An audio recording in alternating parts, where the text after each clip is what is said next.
នោះឡើងកំដៅហើយលោកជំទាវហ៊ុនស៊ីណាតសួរចំទៅលើករណីរបស់លោកត្រីសក្តាថាប្រើប្រាស់ស្តង់ដារ2មែនមិនបានមិនវាយខ្នោះនឹងទី2តកតងទៅនឹងលោកអឹមជីវ៉ាគាត់បង្ហោះ status មួយដែលទាញការចាប់អារម្មណ៍របស់មហាជនចូលទៅ share comment like ច្រើនខ្លាំងមែនទែនពីព្រោះពេលនេះកំពុងតែពុះលើរឿងរបស់លោកត្រីសក្តាប្រើប្រាស់គ្រឿងញៀនអញ្ចឹងក៏គាត់បង្ហោះសារតកតងទៅនឹងការប្រើប្រាស់គ្រឿងញៀនជាក្រុមនេះអ្វីត្បិតតែការបង្ហោះនោះមិនមានចាប្រាប់ឈ្មោះប្រាប់ក្រុមកពិតមែនប៉ុន្តែមហាជនមួយចំនួនដៅទៅលើរឿងរបស់លោកត្រីសក្តាហ្នឹងវាមិនទំគ្នាពេកបងប្អូនរឿងពីរនេះយ៉ាងណានោះចូលទៅលំអិតទាំងអស់គ្នាហើយមុននឹងចូលទៅបងប្អូនណាកុំភ្លេចជួយ Subscribe Channel របស់បងចោលម្នាក់មួយទាំងអស់គ្នាផងដើម្បីទទួលបាននូវវីដេអូព័ត៌មានថ្មីៗជាបន្តបន្ទាប់ដោយដែលបងប្អូនបានដឹងការជជែកវែកញែកការរិះគន់ខ្លាំងទៅលើលោកត្រីសក្តាដែលគាត់បង្កគ្រោះថ្នាក់ចរាចរណ៍នៅផ្លូវ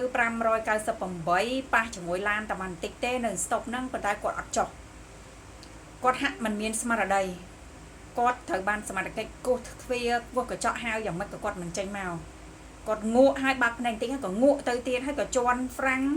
សំទោសក៏ជន់ហ្គារយ៉ាយថយក្រោយប្រុងតិចពីកន្លែងហ្នឹងទៀតប៉ុន្តែពេលដែលរយ៉ាយទៅក៏ប៉ះឡានគេពីគ្រឿងនៅខាងក្រោយហើយក៏រយ៉ាយម្ដងទៀតទាំងដែលសមត្ថកិច្ចយកកំណល់ជួយកលហើយហ្នឹងព្រោះពេលដែលឃើញថាគាត់រយ៉ាយហើយមើលទៅស្ថានភាពមិនស្រួលទេអញ្ចឹងក៏យកកំណល់មកកលប៉ុន្តែកលវាមិនជាប់គាត់រយ៉ាយទៅមួយជើងទៀតក៏ប៉ះកិនចំម៉ូតូមួយគ្រឿងដែលបណ្ដាលឲ្យស្ត្រីជាម្ដាយនៅរងរបួសធ្ងន់ហើយកូនស្រីរបស់គាត់អាយុ13ឆ្នាំហ្នឹងគឺបានស្លាប់បាត់បង់ជីវិតមហាជនគាត់ចោទទៅលើចំណុចនៃប្រតិកម្មរបស់គាត់នៅពេលដែលនៅកន្លែងកាត់ហេតុជនរងគ្រោះនៅនឹងគាត់អង្គុយធ្វើធម្មតាពាក់វ៉ែនតាចុចទូរស័ព្ទគេរិះគន់គាត់កន្លែងហ្នឹងតែហេតុអីបានជាគាត់ធម្មតាអញ្ចឹងតែនៅក្នុងពេលដែលបណ្ដាញសារព័ត៌មានសម្ភារគាត់ថាគាត់តក់ស្លុតពេកចាគាត់និយាយអីអត់ទាន់បានទេគាត់ធ្វើអីអត់ត្រូវទេអញ្ចឹងគាត់អង្គុយពាក់វ៉ែនតាចុចទូរស័ព្ទចឹងទៅតមកទៀតក៏មានធ្លាយនៅរូបភាពមួយស្លឹកគាត់នៅក្នុងប៉ុស្តិ៍ប៉ូលីសភ្នំពេញថ្មីកងតាក់ខ្លាចុចទូរស័ព្ទធម្មតាដៃអត់មានជាប់ខ្នោះអញ្ចឹងហើយនៅមុននេះលោកជំទាវនឹងវណ្ណៈចាអញ្ចឹងសំទោសលោកជំទាវហ៊ុនស៊ីណាតដែលជាអ្នកម្ដាយរបស់លោកជំទាវនឹងវណ្ណៈនេះក៏គាត់បានបង្ហោះសារសួរចំតែហ្មងខ្ញុំមើលឃើញរឿងនេះច្បាប់ស្តង់ដារ2ឬចាសួរទៅកាន់រឿងរ៉ាវរបស់លោកត្រីសក្តានេះប្រើប្រាស់ស្តង់ដារ2មែនថ្ងៃមុនទាហានចតគោយន្តក្មេងក៏មកបុកពីក្រោយតែអត់ស្លាប់ប៉ូលីសមកដល់ក៏វាយខ្នោះក្រឹប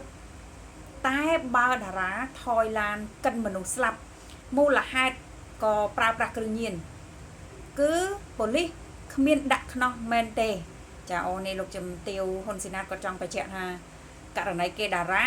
ថយឡានកិនមនុស្សស្លាប់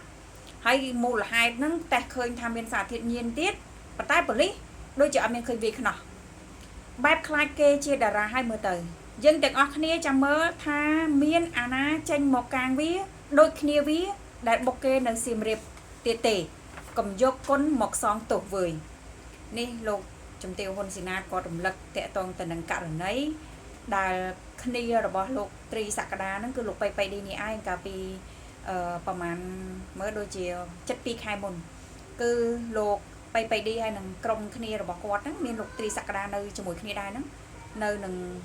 ស្តុបខេត្តសៀមរាបចាលោកប៉ៃឌីហ្នឹងជន់ហ្គាច្រឡំថាហ្វ្រាំងនៅស្តុបដូចគ្នាក៏ជ្រុលទៅប៉ះម៉ូតូចា2-3គ្រឿងមានអ្នករងរបួសស្រាលម៉ូតូខូចខាតតិចតួចក៏សម្រួលចាដោះស្រាយគ្នាបញ្ចប់រឿងទៅកាលនោះគឺ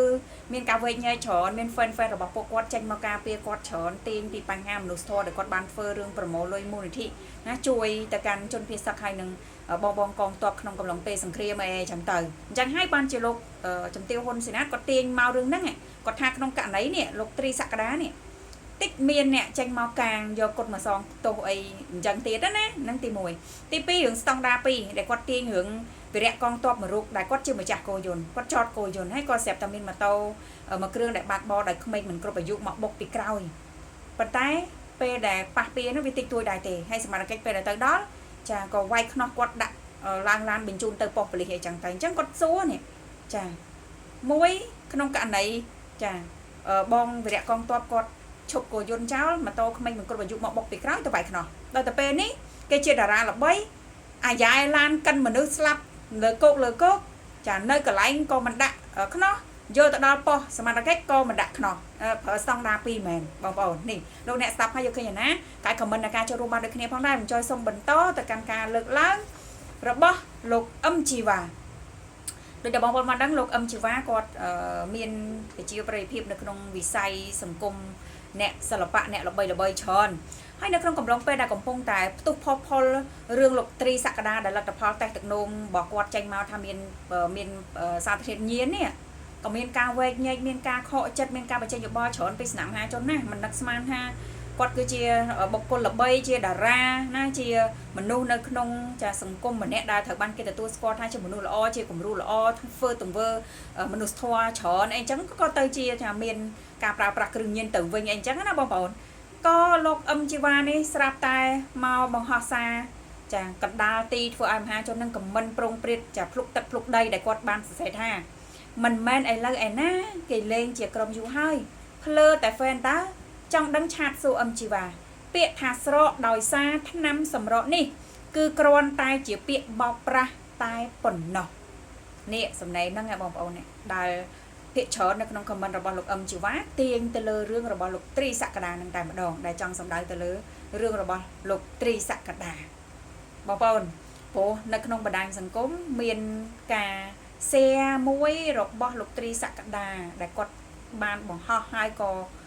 មហាជនគាត់shareឡើងមកឡើងវិញតាក់ទងទៅនឹងការបង្ហោះមួយដែលគាត់បានសរសេរថាមួយខែស្រក12គីឡូចង់ដឹងអាចកំបាំងអត់នេះអាការបង្ហោះរបស់គាត់កាលពីមុននេះតាំងពីថ្ងៃទី1ខែ12 2025ណោះដែលគាត់ថាគាត់ស្រក12គីឡូក្នុងមួយខែចង់ដឹងអាចកំបាំងអីអត់ហើយក្រោយៗមកទៀតក៏គាត់មានលក់ជែលលាបសម្រក់ខ្លាញ់សម្រក់អីយោបងប្អូនដល់ទៅពេលមកដល់ម្សិលមិញតាក់ទងទៅនឹងការដែលគាត់បង្កគ្រោះថ្នាក់ហើយក៏លទ្ធផលចេញមកថាគាត់មានញៀនគ្រឿងញៀនអីចឹងក៏មហាជននេះទាញរឿងនឹងចូលគ្នានេះតែតាមពិតអញ្ចឹងទេអីនេះមានបងកណនីភាវីនីតាគាត់ថាមួយខែស្រក12គីឡូអែមរបស់គេខ្ញុំណា3ខែស្រកតែ5ដកស្រកតែ5គីឡូទេឥឡូវស៊ីច្រើនវិញឡើង72គីឡូវិញទៀតហើយអ្នកខ្លះហ្នឹងក៏លើកឡើងថាអូអាចកំបាំងគឺសង្ងំប្រើប្រាស់គ្រឿងញៀនទេតើ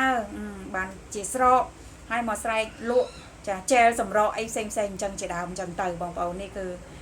ការយល់ឃើញរបស់បងប្អូនប្រជាពលរដ្ឋរបស់យើងនៅពេលដែលផ្ទុះចារឿងលោកត្រីសក្តាប្រើប្រាស់គ្រឿងញៀនហើយក៏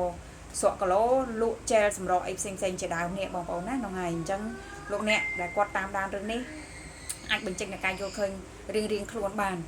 ដោយសារតែគាត់គឺជាបុគ្គលល្បីបងប្អូនអញ្ចឹងហើយក៏មានចាជាការយកចិត្តទុកដាក់ជាការ share ជាការចាប់អារម្មណ៍ comment ហោហាយច្រើនខ្លាំងណាស់ទៅលើអ្វីដែលកំពុងតែកាត់ឡើងចំពោះរូបគាត់នេះលោកសានផនិតបងប្អូនលោកសានផនិតដែលជាអតីតតារាចម្រៀងដ៏ល្បីមួយរូបនៅកម្ពុជាហ្នឹងក៏ចាបញ្ចេញនូវការយល់ឃើញតាក់ទងទៅនឹងការលើកឡើងរបស់ចាលោកត្រីរឿងហេតុរបស់លោកត្រីសក្តានេះដែរបងប្អូនណាដោយសារតែបងចលបានអានទៅលោកសានបណ្ឌិតហ្នឹងធ្លាប់ទទួលបានការជួយពីលោកត្រីសក្តាដល់តែពេលឃើញលោកត្រីសក្តាមានរឿងអញ្ចឹងទៅក៏គាត់ចេញមកបង្ហោះសាររំលឹកអំពីអតីតកាលរបស់គាត់ចាពីមុនហ្នឹងគឺគាត់ធ្លាប់ធ្លាក់ចូលក្នុងរណ្ដៅការប្រើប្រាស់ថ្នាំអីអញ្ចឹងដែរតែគាត់ចង់បង្ហាញថាអាចថាលោកត្រីសក្តានេះចាកំពុងតែ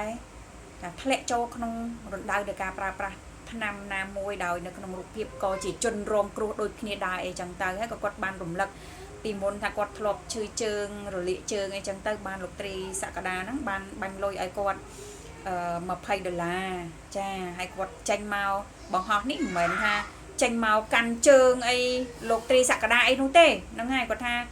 ធ្វើខុសក៏អនុវត្តទៅតាមច្បាប់ទៅគ្រាន់តែគាត់ចង់ទាញរឿងបាត់ពិសោធន៍អតីតកាលរបស់គាត់យកមកជម្រាបជូនបងប្អូនឲ្យបានដឹងតែប៉ុណ្្នឹងទេបងប្អូននេះសាច់រឿងចាដែលកំពុងតែវែកញែកខ្លាំងនៅក្នុងបណ្ដាញសង្គមព្រោះអ្នកខ្លះគាត់ឃើញលោកសានផនិតគាត់បង្ហោះអញ្ចឹងក៏ចូលទៅខមមិនថាចេញមកកាន់ជើងមនុស្សខុសមនុស្សអីអញ្ចឹងណាបងប្អូនហ្នឹងហើយចាអរគុណតើបងចอยសូមបញ្ចប់សាច់រឿងនេះត្រឹមប៉ុណ្្នេះហើយលោកអ្នកស្ដាប់ហើយយកឃើញណាក៏អាចខមមិនការចូលរួមបានដូចគ្នាបងចอยសូមគោរពលាហើយរាល់ការខុសឆ្គងខ្វះខាតអីក៏សូមអធិស្ឋានណាជួបគ្នាជាមួយនឹងបងប្អូននៅវីដេអូក្រោយៗជាបន្ត